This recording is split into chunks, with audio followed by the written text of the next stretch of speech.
every element, everything, every physical thing that we can perceive outside of us is governed by the laws of nature. It is governed by the principle of continuous evolving and propagating itself to regenerate, to reproduce, and to an extent, the human also, in this complete scheme of things, also somewhere has to fulfill that purpose of regenerating, of reproducing, but that alone cannot be its prerogative. That alone cannot be its purpose of life, or it could be one of the things that is required of him to do, which is also not necessary, but let's, for the sake of the argument, it is just only the one thing that it is required to do and not the thing. It could be said that most of the things that we see are complete in themselves, in a way that what they are is the law, in what they are is the total manifestation of that law of that self-propagating law of nature. They are that.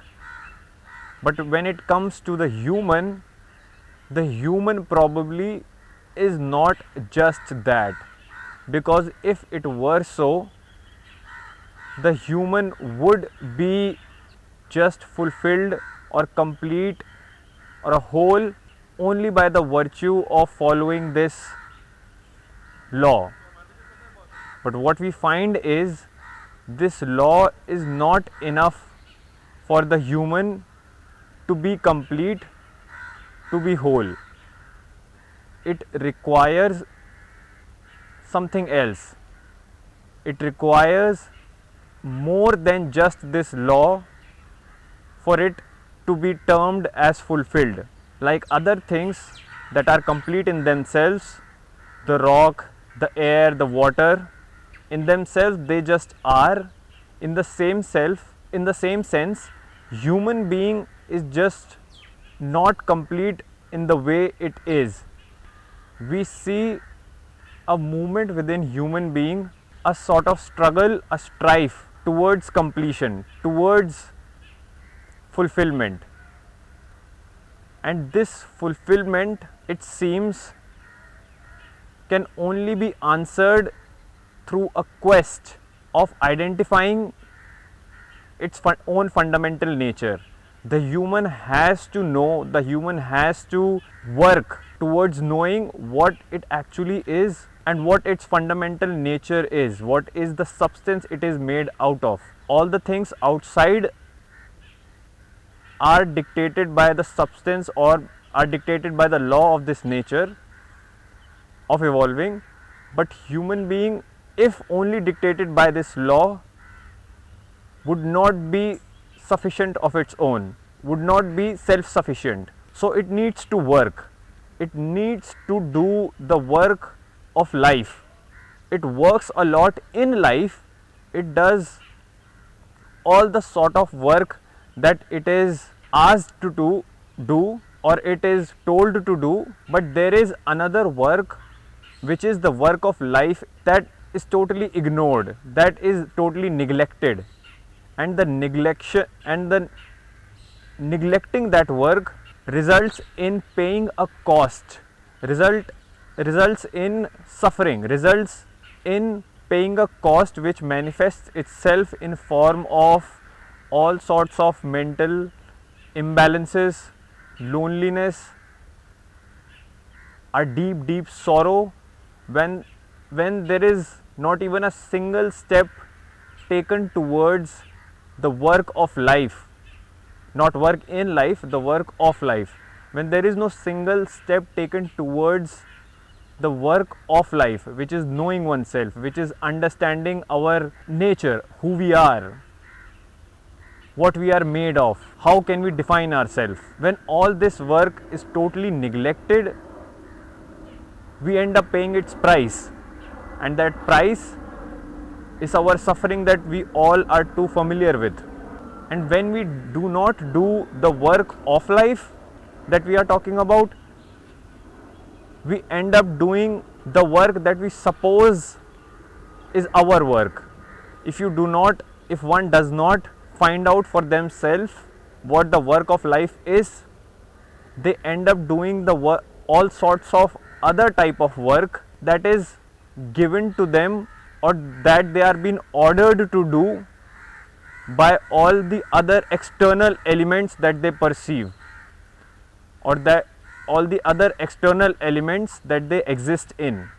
The work from the outside begins to define the work that is to be done from the inside, and we go through life doing this outside work that the environment has told us to do, and at the end of it, although we would have collected and acquired a lot of things by doing that work, the outside work, we still find that we are empty handed, that there is nothing really concrete that we can call ours. We possess a lot of things that we call them as ours, but still, in spite of the presence of all of those things, we fundamentally inwardly know within ourselves that all of it can be taken away, that all of it can just one fine day disappear or be snatched from us. And so we again work tirelessly in the direction of securing, safeguarding the things that we have collected, acquired, possessed by the virtue of the work that we did, that the external environment told us to do. So on top of the outside work that we did, we find that we engage another kind of work that again has no relation to the inside work that we are supposed to do, and then we find ourselves totally preoccupied within this cycle of work which was never our primary requirement in the first place.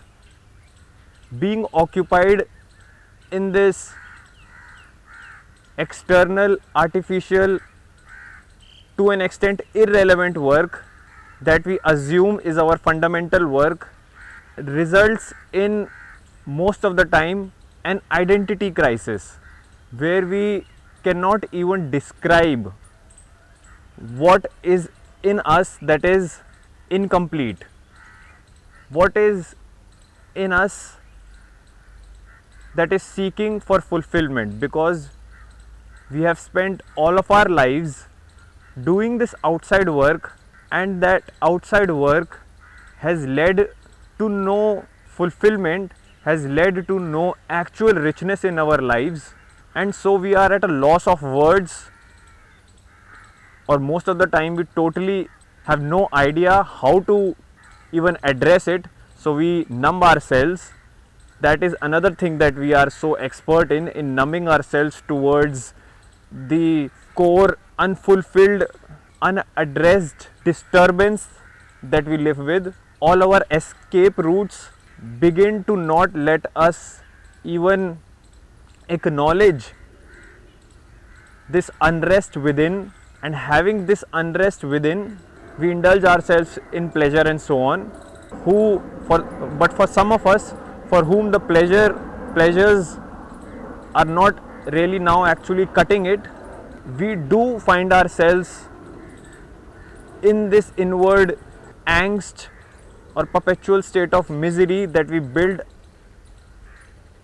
have built for ourselves as a result of not doing the actual primary inward work that we were supposed to do. And then we are at a loss of words, unable to even comprehend what is wrong with us, what is not right with us. And then we have all these other sorts of names to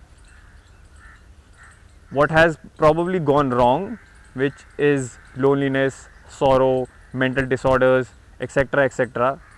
But all of this only points out towards the fundamental flawed understanding that we ourselves have built, which has resulted in this chaos that we find ourselves in. We try everything in our capacity to avoid, to neglect, to resist this inward work that is our imperative, that is our prerogative, that is a prerogative of living. We indulge in everything that would take us away from doing this work.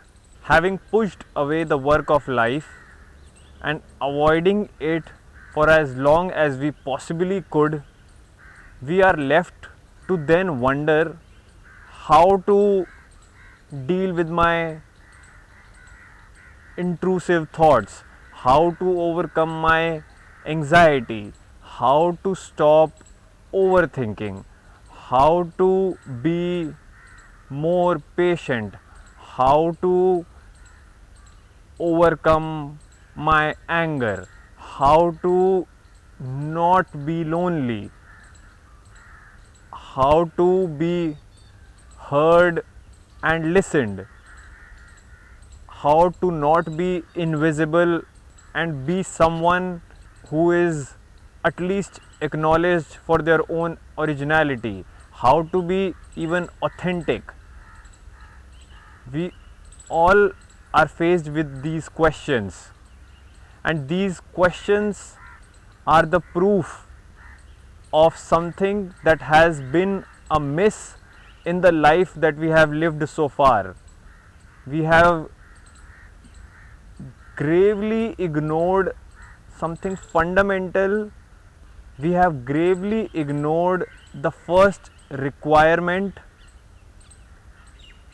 of living, because surely all of these things cannot be a result of right living, a healthy living. A healthy person would not find themselves crippled by the inward diseases it is plagued with. These diseases being our nervousness, anxiety, our fears, our loneliness, etc. These are not default human conditions. When understood in their totality, we find that they begin to disappear, as if they were never there in the first place, as if we were living under some false spell, and that false spell was validating their existence.